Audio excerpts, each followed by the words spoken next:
بسم اللہ الرحمن الرحیم۔ عمران خان اقتدار میں آنے سے پہلے لوگوں سے کیا وعدے کر کے آئے تھے اور کہ انہیں کیا کرنا تھا؟ قادیانی اس ملک میں سب سے زیادہ اس بات کے لمبردار ہیں کہ پاکستان کے آئین کو اٹھا کر پھینک دیا جائے۔ یہی وجہ ہے کہ بار بار پاکستان کے آئین کو کچلنے کی کوشش کی جاتی رہی ہے، اس کے اندر ترامیم کرنے کی کوشش کی جاتی رہی ہے، لیکن وہ ترمیم جو ذوالفقار علی بھٹو صاحب نے آئین میں چوتھی ترمیم کی تھی، وہ ترمیم جس سے غلام احمد قادیانی کے ماننے والوں کو دائرۂ اسلام سے خارج قرار دیا گیا تھا، کیونکہ وہ جھوٹی نبوت کے دعوے دار تھے۔ اس ترمیم کو نکلوانے کے لیے ہر کوئی بے چین ہے۔ مرزا غلام احمد قادیانی کے پیروکار اور ان کے حامی سیاستدان پرویز مشرف اور عمران خان دونوں کی کوشش یہ تھی کہ پاکستان کے آئین کو ترمیم کر کے اس کے اندر سے مرزا غلام احمد قادیانی کو کافر قرار دیے جانے والا آئین کا وہ حصہ نکال دیں، وہ ترمیم ختم کر دیں، تاکہ وہ ایک مرتبہ پھر پاکستان کے اوپر بہت زور و شور سے مسلط ہو سکیں اور اپنے مذہب اور جھوٹے مذہب کی تبلیغ کر سکیں۔ عمران خان کے ساتھ کس طرح یہ ہوا؟ عاطف میاں جو ایک قادیانی اکنامسٹ تھا، اس کو لیا، لیکن شدید عوامی رد عمل پر اس فیصلے کو واپس لینا پڑا۔ لیکن اس کے بعد انہوں نے نہایت خاموشی کے ساتھ جو ہے شہزاد اکبر اور معید یوسف کو لیا۔ یہ دونوں حضرات اس ترمیم کے حوالے سے مخالف تھے۔ معید یوسف کے بارے میں تو یہ شبہ تھا، یہ ربوٹ ٹائمز کے لیے لکھتے رہے ہیں اور ان کے ساتھ ان کے لیے قادیانیوں کے لیے ہمدردی موجود ہے۔ ہم یہ تو نہیں کہہ سکتے کہ وہ قادیانی ہیں یا نہیں ہیں، لیکن کسی جھوٹے نبی کے لیے ہمدردی رکھنا بھی وہی جرم ہے۔ یعنی کوئی شخص اگر قادیانیوں کو مسلمان سمجھتا ہے تو اس کے اپنے مسلمان ہونے میں شبہ کرنے میں کوئی باک نہیں رہ جاتا، کوئی جگہ باقی نہیں رہ جاتی، اس لیے کہ رسول اکرم صلی اللہ علیہ وسلم کی ختم نبوت پر ایمان ہمارے ایمان کا حصہ ہے۔ اس کے بغیر ہمارا ایمان مکمل نہیں ہوتا، کیونکہ یہ اسلام دین کامل ہے، قرآن آخری کتاب ہے، رسول اکرم اللہ کے آخری رسول ہیں، کوئی نئی وحی نہیں آنے والی، کوئی نیا پیغمبر نہیں آنے والا۔ یہی وجہ ہے دین میں کوئی نئی تبدیلی نہیں۔ غلام احمد قادیانی عیسائیوں نے اپنے انگریزوں نے تبدیلی کر لی، اپنی بائبل میں نئے نئے ایڈیشن نکال لیے، تو اسی لیے قرآن کا نیا ایڈیشن نہیں آ سکتا۔ وہ جہاد کے رد میں اس کے لیے انہوں نے ایک جعلی نبی اتارا جو جہاد کے حکم کو ختم کر دے، اور یہی ہوا کہ اس نے جہاد کے حکم ملکہ برطانوی کے خلاف جہاد کو حرام قرار دیا، اور یہی ساری چیزیں۔ اور آج بھی یہی ہو رہا ہے کہ جہاد کے حوالے سے جو ہے شکوک و شبہات پیدا کیے جا رہے ہیں، اور انہی شکوک و شبہات کو پیدا کرنے کے لیے پاکستان کے اندر ابتری پیدا کی جا رہی ہے، اور ابھی یہ دھمکی دی جا رہی ہے کہ ہم پاکستان کے اندر خانہ جنگی کروائیں گے، فرقہ واریت پھیلائیں گے۔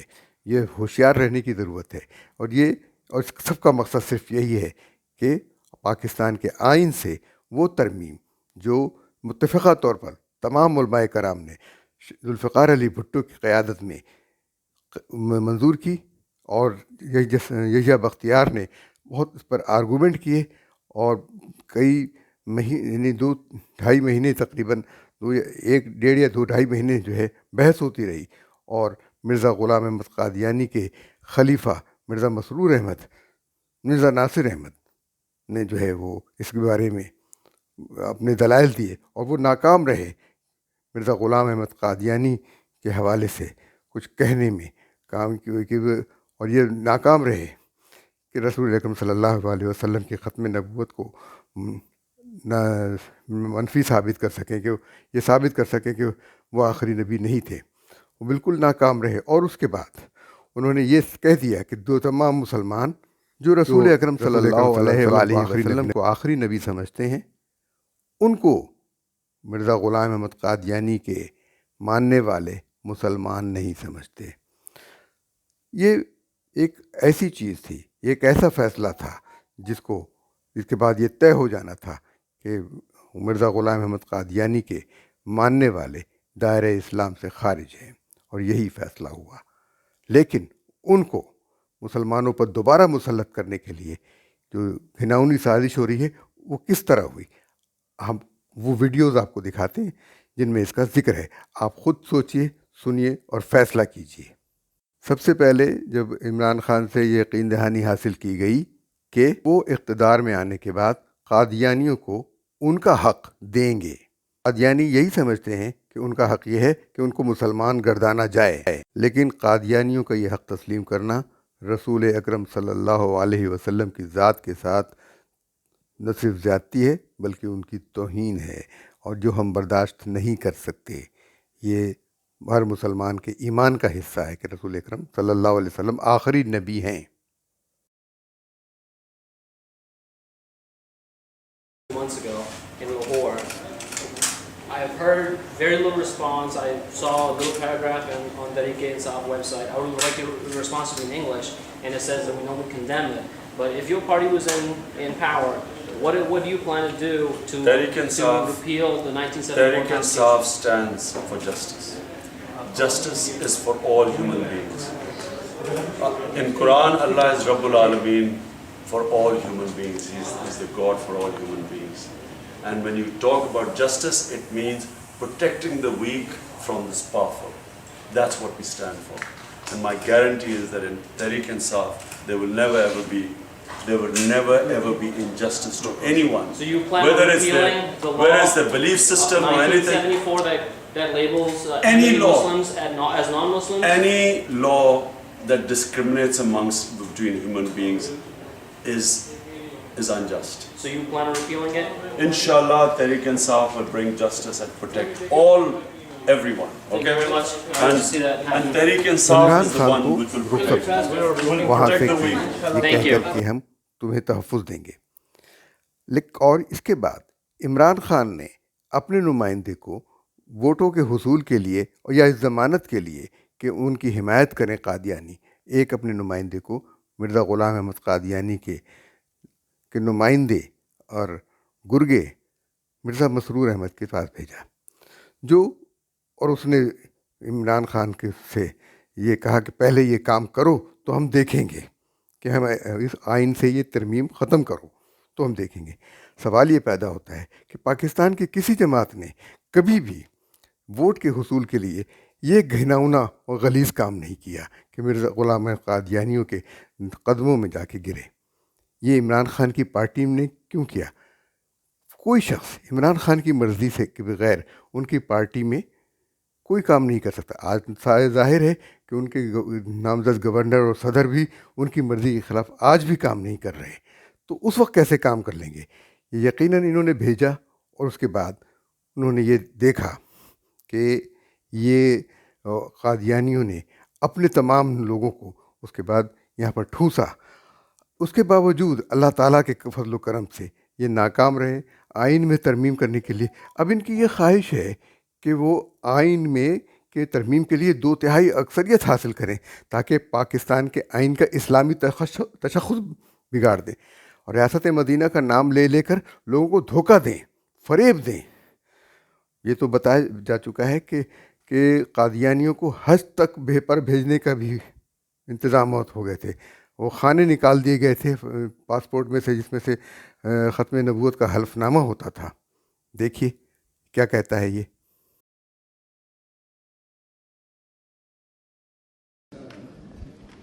السلام علیکم، میرا نام نادیہ رمضان چودھری ہے and Pakistan Tehreek Insaf and Imran Khan secretariat کے ساتھ کام کرتی ہوں۔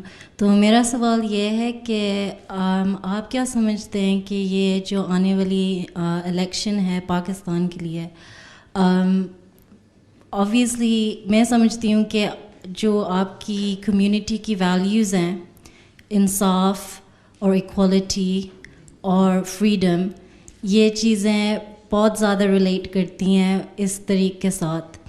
تو I would like to know کہ آپ پرسنلی کس کو ووٹ دیں گے اور آپ ایڈوائز کس کو کریں گے؟ بات یہ ہے، پہلی بات تو یہ بتاؤں آپ تحریک انصاف کی ہیں۔ چند دن پہلے عمران خان صاحب نے بیان دیا ہوا تھا کہ نواز شریف نے اور زرداری صاحب پیپلز پارٹی نے باری مقرر کی ہے، ایک دفعہ وہ آئے گا ایک دفعہ وہ آئے گا، آپ کے اخبار میں چھپا تھا. یہ تو حال ہے سیاست کا آپ کے لیڈر کے بقول. دوسرا سوال یہ ہے کہ ہم کس کو ووٹ دیں گے. ٹھیک ہے، اگر ہمارا ووٹ ہو تو ہم ہر اس کو دیں گے جو ملک سے کا خیر خواہ اور انصاف پسند ہے. اب یہ سوال کریں گی کہ تمہارا ووٹ کیوں نہیں ہے. ٹھیک، ہمارا ووٹ اس لیے نہیں ہے کہ آپ کی الیکٹورل لسٹ جو ہے اس میں آپ نے ڈسکرمنیشن کر دی ہوئی ہے کہ یہ مسلم یہ نان مسلم ہیں، اور اس میں بھی باقی نان مسلم جو ہیں وہ تو اکٹھے آ جاتے ہیں. احمدیوں کو بالکل ہی علیحدہ کر دیا اس میں سے کہ احمدی نان مسلم لکھیں اور پھر ووٹ دیں. جب ہم کہتے ہیں لا الہ الا اللہ محمد رسول اللہ تو ہم کیوں لکھیں؟ اس لیے ہم کہتے ہیں ہم ووٹنگ میں حصہ ہی نہیں لیتے. ٹھیک، جب ہم کلمہ پڑھتے ہیں تو اس کے بعد ہم کیوں ڈکلیئر کریں اپنے آپ کو کہ ہم غیر مسلم ہیں؟ اس لیے for the purpose of law and constitution وہاں الفاظ ہیں آپ کے لا کا 74 کے لا کا کہ Ahmadis are declared non Muslim not Muslims, non Muslim not Muslims. لیکن آپ جو مینیفیسٹو ہے پاکستان وہ تحریک انصاف جب کی، آپ کی تحریک انصاف بنی ہے اس وقت میں پاکستان میں تھا، اور آپ نے پوچھا یہ تو میں بتا دیتا ہوں ساروں کے سامنے ہی. اور میں وہاں جماعت احمدیہ پاکستان کا ہیڈ تھا، ناظر اعلیٰ تھا. اس وقت عمران خان صاحب نے ایک صاحب کو بھیجا میرے پاس کہ ہم نئی پارٹی بن رہے ہیں، ہمیں آپ نئے الیکشن میں ووٹ دیں. ہم نے کہا ٹھیک ہے، آپ بڑے انصاف پسند ہیں، اللہ تعالیٰ وہ کامیاب کرے. اور جہاں تک ووٹ کا سوال ہے ہمارے پاس تو ووٹ ہے. میں نے کہا نہیں، آپ دیں تو آئندہ پھر ہم اسمبلی میں جائیں گے تو پھر آپ کا حق ہوگا. میں نے کہا ایک پہلی بات تو یہ ہے کہ کسی کو اتنی ضرورت ہی نہیں ہے مولوی کے خوف سے کہ اس قانون کو ریپیل کرے. آپ ریپیل نہیں کر سکتے اس جو قانون بن چکا ہے، رائٹ. دوسرے یہ ہے کہ پہلے آپ اسمبلی میں آئیں، آپ کی آواز ہم سنیں گے، دیکھیں گے کچھ ہے بھی، تب تو ہم ووٹ دیں گے. ہم نے تو اب تو تجربہ کرنا ہے پولیٹیشین کو. پہلے ہمیں کیا پتہ، بھٹو صاحب کو ہم نے ووٹ دیا تھا، انہوں نے ہمیں غیر مسلم بنا دیا. لیکن جو مینیفیسٹو ہے اس میں تو وہ مینیفیسٹو تو ان کا بھی یہی ہے.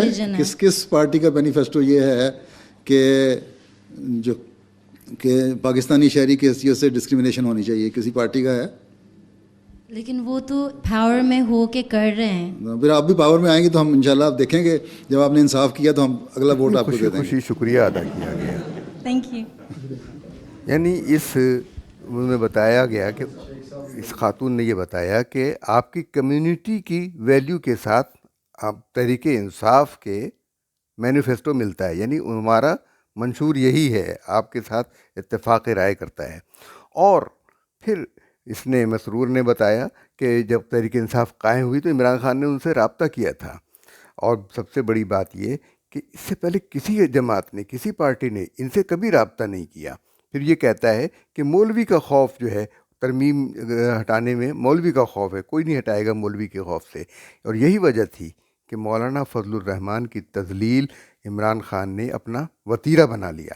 یعنی آپ یہ سوچئے کہ سیاسی اختلاف بہت سارے اور لوگوں کے ساتھ بھی ہیں، لیکن مولانا فضل الرحمان کی تذلیل کا مقصد اب سمجھ میں آتا ہے کہ یہ مولانا مفتی محمود جو ختم نبوت کی اس تحریک میں شریک تھے، جبکہ جماعت اسلامی کے پروفیسر غفور صاحب بھی تھے، مولانا شاہ احمد نورانی بھی تھے، لیکن کیونکہ مولانا فضل الرحمان اس وقت ایکٹیو سیاست میں بہت اہم کردار ادا کرتے ہیں، تو ان کو اسی لیے نشانہ بنایا گیا کہ وہ مرزا غلام احمد قادیانی کے دعوی نبوت میں بہت بڑی رکاوٹ ہیں. وہ اس کو مسلمانوں کی صف میں آنے کی راہ میں سب سے بڑی رکاوٹ ہیں. اور مرزا غلام احمد قادیانی اور قادیانیوں کے خلاف مولانا فضل الرحمان ایک رکاوٹ ہیں. اور انہیں سوچنا چاہیے کہ اللہ تعالیٰ نے ان کے سامنے ان کو کتنا بڑا منصب اور ذمہ داری دی ہے کہ مولانا فضل الرحمان ذمہ داری پر اب ناموس رسالت کے تحفظ کی بہت بڑی ذمہ داری ہے. عمران خان عالمی اداروں سے وعدہ کر کے آئے تھے کہ وہ قانون ناموس رسالت کو ختم کریں گے، اور ان سے یہ وعدہ کیا گیا تھا کہ قانون ناموس رسالت پر وہ کیا کریں گے. یہ ہم نے اس ویڈیو میں دیکھا وہ ایک انٹرویو دیتے ہوئے وہ کیا کہتے ہیں، یہ ملاحظہ کیجیے.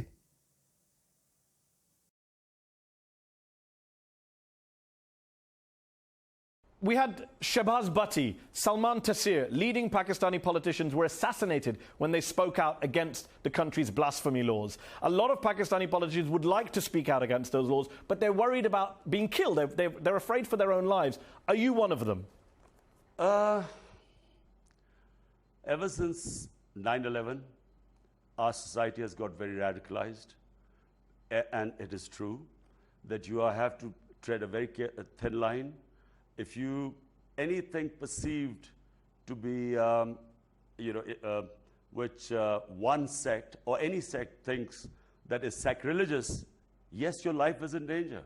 And I'm afraid we have to, we have to ride this difficult phase in the history of Pakistan.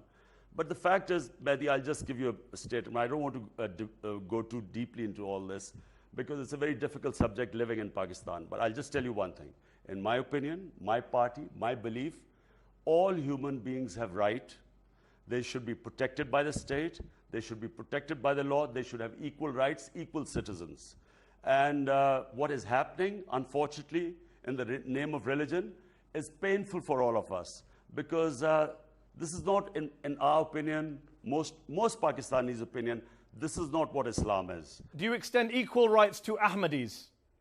All human beings have equal rights. Anyone who's a Pakistani has an equal right.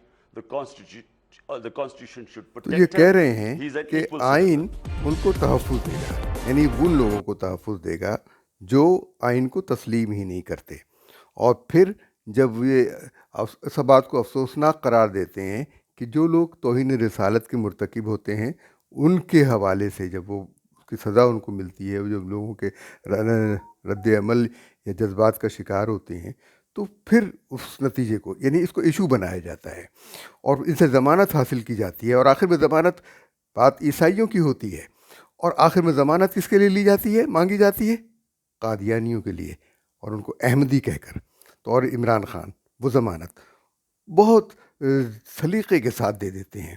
All human beings, یعنی یہ یہاں سے بچانے کے لیے، اپنے آپ کو پاکستانیوں سے بچانے کے لیے. کیا واہ، کیا بات ہے! آپ کا حسن کرشمہ ساز کرے، واہ واہ واہ. یہ شخص چلا تھا ریاست مدینہ کا نام لینے، تو آپ سوچ لیں یہ کس قسم کا دھوکہ ہمیں دے رہا تھا. اور دیکھیے پھر اس کے بعد نون قادیانی عاطف میاں کے لیے یہ کس حد تک رطب اللسان ہوتا ہے اور کہتا ہے، کیا بات کہتا ہے اور کس طریقے سے کہتا ہے، یہ آپ سن لیجئے.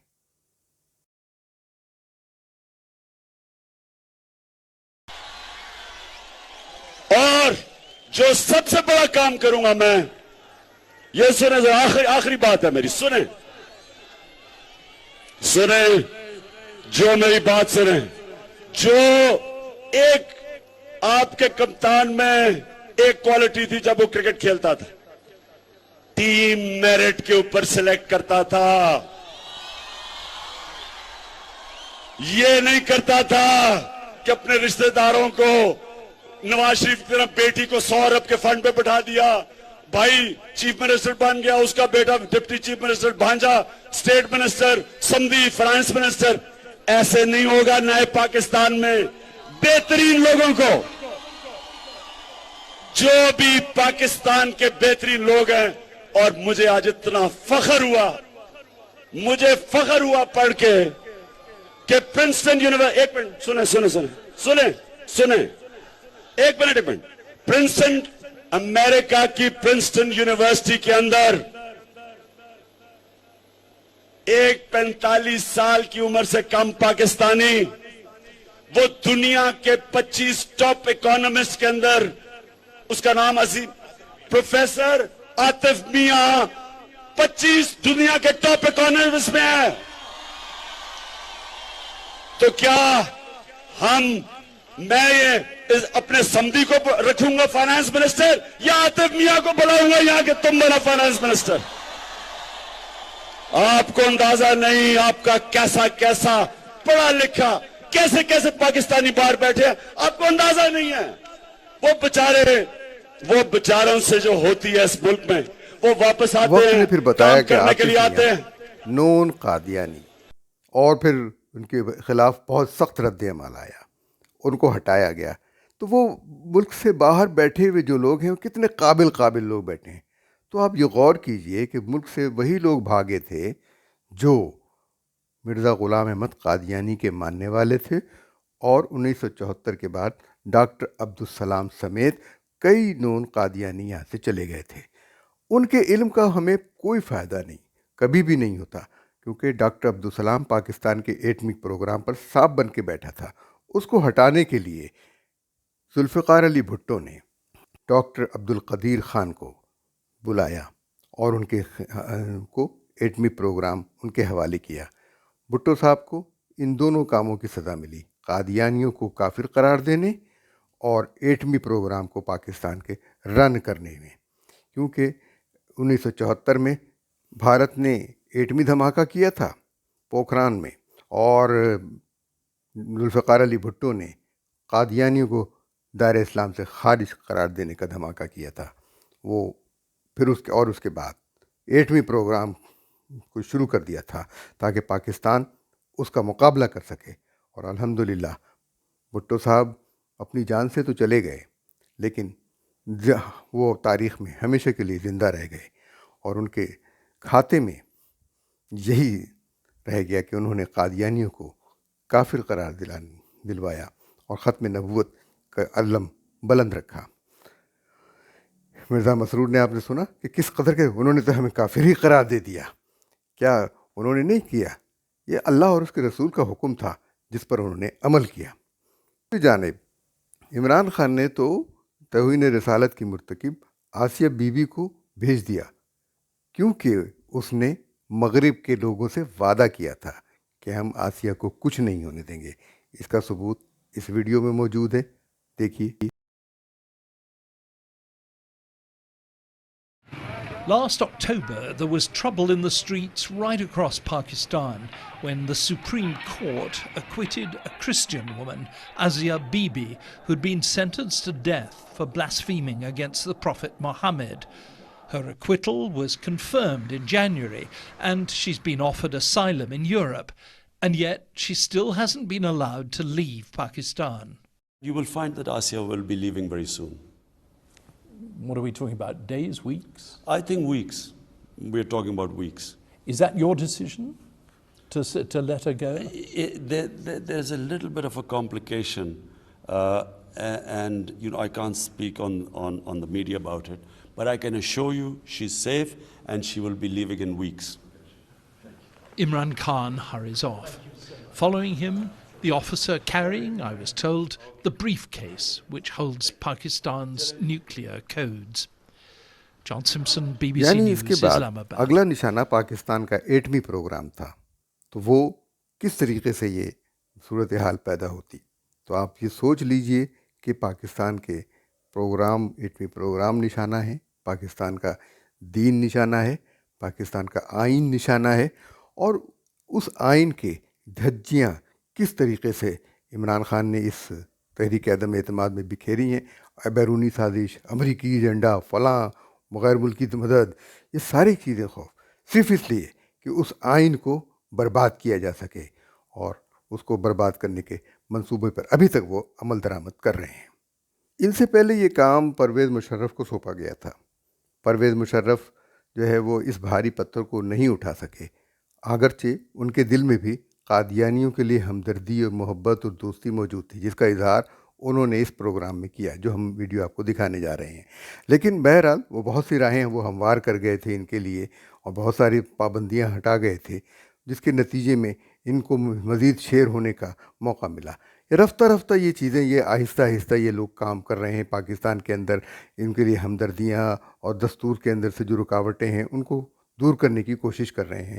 الیکشن میں مخلوط انتخابات کو ختم کرنا, یہ سب کرنا, اس طرح کی بہت ساری ترامیم جو ہے انہوں نے کی ہیں, اور خاص کر کے آئے دن جو ہے وہ ناموس رسالت کے حوالے سے کوئی نہ کوئی فتنہ کھڑا کرنا, صرف اس لیے کہ پاکستان کے آئین سے یہ ترمیم ختم ہو جائے. سنیے کہ پرویز مشرف نے کیا کہا تھا.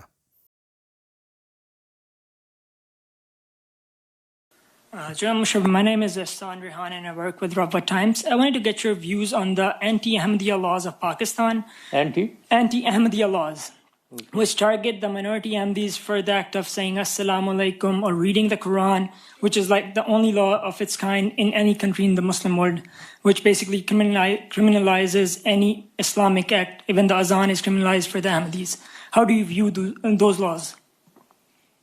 Yeah, this is a very sensitive question that you're asking, really. Personally, I believe in tolerance, I believe in moderation, I believe in allowing anyone and everyone that religion should be between him and his God. And I don't believe in interfering in that domain. But unfortunately, the Muslim world is, many are divided on this issue. If we take Pakistan, well, let me not go into that, it will be a long answer. But they took a certain decision on the Ahmadiyya issue. And this was done at a time in Mr. Bhutto's regime, which really was most, they were most non-religious, I would say, he himself. So, but it has been taken, and I think it is very, very difficult to undo it now. That is all that I can say, and I would not like to comment further whether it is right or wrong. It's a very serious religious issue, although I personally, as I said, believe in tolerance and accepting whatever religious views anyone holds. Assalamu alaikum. My name is Khadija Bashir, and my question is concerning the Pakistani passport. So, being an Ahmedi Muslim myself, and due to our religious status being on the passport, we have suffered immense discrimination. I would like to ask, why did you decide not to remove the religion section from the passport when you were president? You said that you would. Yeah, this is again the same sensitive question, really, and I would like to pass this question. I do understand your concerns, and I have my great sympathy with Ahmedies. And I'm not saying that because you are an Ahmedi. I'm saying that because many, many of my friends and very close friends have been and are Ahmedis.